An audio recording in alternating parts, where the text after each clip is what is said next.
வணக்கம். சபையோர்கள் அனைவருக்கும் வணக்கம். நான் வணங்கும் தெய்வம் மதுரை மீனாட்சி, சதுரகிரி சுந்தர மகாலிங்கம்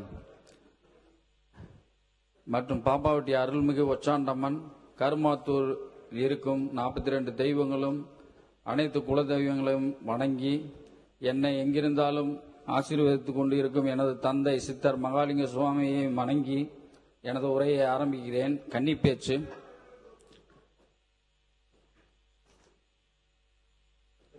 மேலும் கொள்கை தலைவர்கள், தமிழக வெற்றி கழகத்தின் கொள்கை தலைவர்கள் டாக்டர் அம்பேத்கர், தந்தை பெரியார்,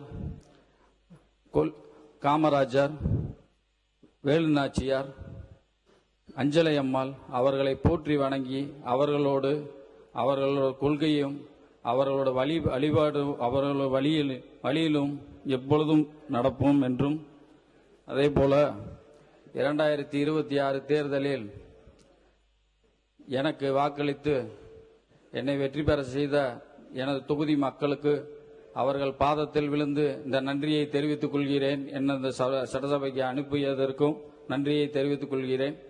மேலும் என்னோடு துணை நின்று இந்த வெற்றிக்கு வழிவகுத்த எனது தாய் மற்றும் மனைவி குடும்பத்தார்கள் மற்றும் எதையும் பார்த்துக் கொள்வோம் என்ற மதுரை புறநகர் மேற்கு மாவட்ட தமிழக வெற்றி கழகத்தின் நிர்வாகிகள் அனைவருக்கும், மகளிர் அணி, சார்பு அணி மற்றும் நகர ஒன்றிய பேரூர் கழக நிர்வாகிகள் அனைவருக்கும் எனது நெஞ்சார்ந்த நன்றியையும் தெரிவித்துக் கொள்கிறேன்.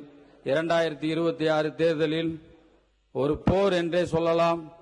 அது தர்மத்திற்கும் அதர்மத்திற்கும் நடந்த போர் என்று சொல்லலாம். அந்த போரில் தர்மம், அதாவது அதர்மம் என்றால் பணம், காசு, அதிகாரம், ஆணவம் அனைத்தையும் தாண்டி அன்பு, மக்கள் நலன் என்று தர்மத்தினை வென்றெடுத்த எங்கள் தர்மத்தின் தலைவர் அண்ணன் மாண்புமிகு முதலமைச்சர், எனது உயிரிலும் மேலான தலைவர் மாண்புமிகு முதலமைச்சர். இந்த ஜென்மம் மட்டுமல்ல, அடுத்த எந்த ஜென்மம் எடுத்தாலும் எங்கள் அண்ணனோடு தான் எங்களோட பயணம்.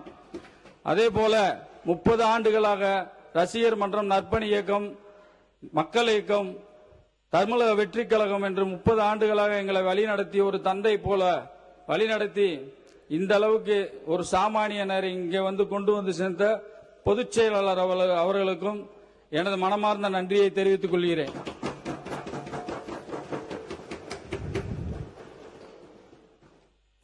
எங்கள் உசிலம்பட்டி பகுதி மக்களின் கோரிக்கையான 58 கால்வாய் பாசனத்திற்கு நிரந்தர அரசாணை வேண்டும். மாவட்ட அரசு தலைமை மருத்துவமனையில் புதிய கட்டட வசதி வேண்டும். தேவையான மருத்துவ வசதி வேண்டும். உசிலம்பட்டி புதிய நகராட்சி கட்டிடம் வேண்டும். முதல்நிலை நகராட்சியாக கொண்டு வர வேண்டும். உசிலம்பட்டி கண்மாய்க்கரை சுற்றுலா தலமாக மாற்ற வேண்டும்.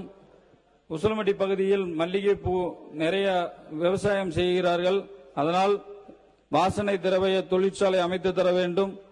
உசிலம்பட்டி பகுதி சிப்காட் தொழிற்சாலை அமைத்து தர வேண்டும்.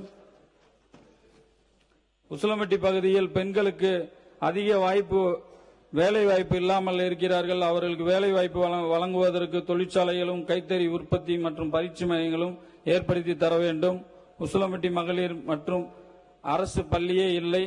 அரசு பள்ளி மற்றும் அரசு கலைக்கல்லூரி மகளிருக்கான எந்த இதுவுமே இல்லை. அதனால அதை கொண்டு வர வேண்டும். மாண்புமிகு முதலமைச்சர் அவர்கள் கொண்டு வர வேண்டும். சேடப்பட்டி பகுதியில் உள்ள டேம் அணைப்பணியை விரைவாக முடித்து தர வேண்டும். வாடிப்பட்டி பகுதியில் உள்ள மலவற்றாயன் அணையை சீரமைத்து தர வேண்டும். மதுரை தேனி இடையே செல்லும் புறவழிச்சாலையை அமைத்து தர வேண்டும். சாப்டூர் சந்தியூர் சாலையை அமைத்து தர வேண்டும்.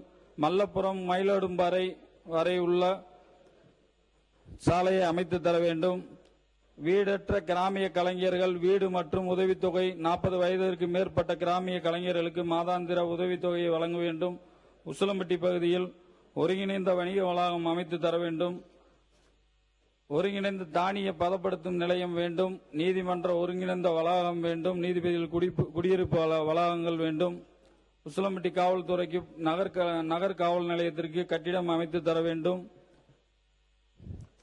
ஆங்கிலேயர் காலத்து சில்வர் பட்டன் என்ற நடைமுறையை அதை மாற்றி தர வேண்டும். காவலர்கள் சார்பாக கோரிக்கை. உசிலம்பட்டி பகுதிக்கு உட்பட்ட காவலர்கள் குறைவாக இருப்பதால் காவலர்கள் வேண்டும் என்றும் கோரிக்கையை கொடுத்துள்ளார்கள். அதுவும் வேண்டும். எங்கள் பகுதியில் தாய்மாமன் தங்கமோதிர திட்டம், அண்ணன் சீர்திட்டம் போன்றவற்றை தாய்மாமன் தினம் கொண்டாடும் எங்கள் பகுதியில், தாய்மாமனை முன்னிறுத்தி வரும் எங்கள் பகுதியில் அண்ணன் தொடங்க வேண்டும் என்று எங்கள் பகுதி மக்கள் சார்பாக கோரிக்கையை வைத்துக் கொள்கிறோம். அதேபோல வேலை வாய்ப்பு, இளைஞர்களுக்கு வேலை வாய்ப்பு இருக்கிறது. அந்த வேலை வாய்ப்புக்கான பதிவு சிறப்பு வாய்ப்பு ஏற்படுத்தி தர வேண்டும், ரெனியூவல் பண்றதுக்கு.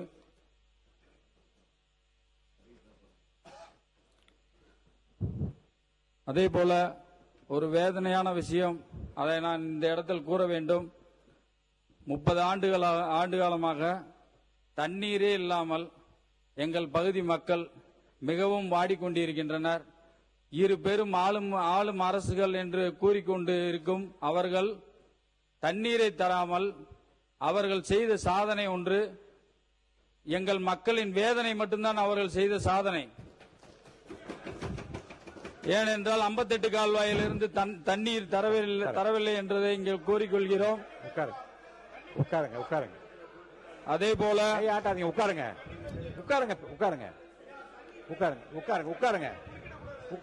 அதே போல உட்காருங்க.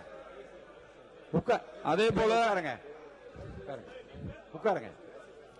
58 கால்வாயில் இங்கு வல்லரசு அவர்கள் கொண்டு வந்தார்கள். அவர் பெயரையும் சூட்ட வேண்டும். முன்பு இருந்த ஆட்சியாளர்கள் இருந்தாலும் சரி, இத்தனை ஆண்டு காலம் வந்தாலும் சரி, தண்ணீரை ஒரு அடிப்படை தேவை, தண்ணீரை கொடுக்கவில்லை என்பது எங்களது குற்றச்சாட்டு கிடையாது. எங்கள் மக்களின் வேதனையை நான் கொடுத்து கொண்டே ஆக வேண்டும். உட்காருங்க. அதே மாதிரி அந்த 58 கால்வாயை நீங்கள் கொண்டு வந்தாலும் அந்த தொட்டி பாலத்தை நாங்கள் தான் கட்டி கொடுத்தோம் என்று சொன்னாலும் அதற்கு தண்ணீரை நீங்க கொண்டு வரவில்லை என்பதுதான் மக்களுடைய வேதனை. பேசி முடிச்சோம். எங்கள் மக்களுடைய வேதனையாக இருக்கிறது. அதே போல பதில் அதே சொல்லிட்டோம். அதே போல 58 கால்வாயை முடிச்ச பிறகு சொல்லுங்க. நான் தான் வாய்ப்பு தரேன்னு சொல்றேன். 58 கால்வாயை நிறைவேற்றி விட்டோம். 58 கால்வாய் ஆசியாவிலே மிகப்பெரிய தொட்டிப்பாலம் அமைத்தோம் என்று கூறிக்கொண்டால் மட்டும் போதாது, அதில் தண்ணீர் வர வேண்டும். இதில் வேடிக்கையான விஷயம் என்னவென்றால், வைகை அணையில் போன வருடம் 4 முறை வெள்ள அபாய எச்சரிக்கை விட்டாங்க. ஆனா 4 முறையும் ஒரு உபரி நீரை கூட எங்க பகுதி மக்களுக்கு அவங்க கொடுக்கவே இல்லை. அதுதான் பெரிய வேதனை. தண்ணியே இல்லை. இந்த வேதனை எங்க சொல்றது? நாங்க அந்த மாமன்றத்தில் தான் சொல்லணும்.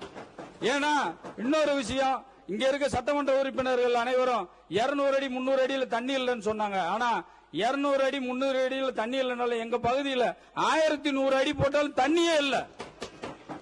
நிலத்தடி நீரே இல்ல. நிலத்தடி நீர் இருக்கிறதுக்காக தான் இந்த மாதிரி ஒரு திட்டத்தை கொண்டு வந்தாங்க PN வல்லரசு அவர்கள். அதை நிறைவேற்றி தரவே இல்லை. இந்த தண்ணி இல்லாம இங்க மக்கள் ஒரு 5000 ஆரம்பிச்சாங்க. ஒரு 30 வருஷத்துல இருந்து இன்னைக்கு 20,000 குடும்பங்கள் வெளி மாநிலத்தில் போய் வேலை பார்த்துட்டு இருக்காங்க.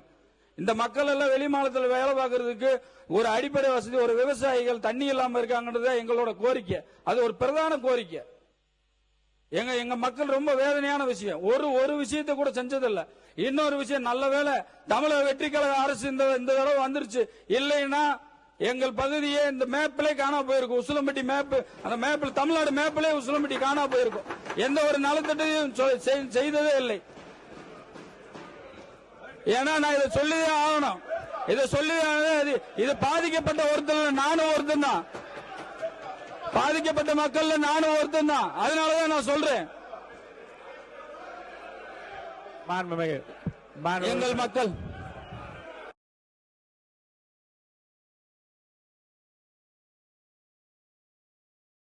உறுப்பினர் ஏவா வேலு அவர் உட்காருங்க.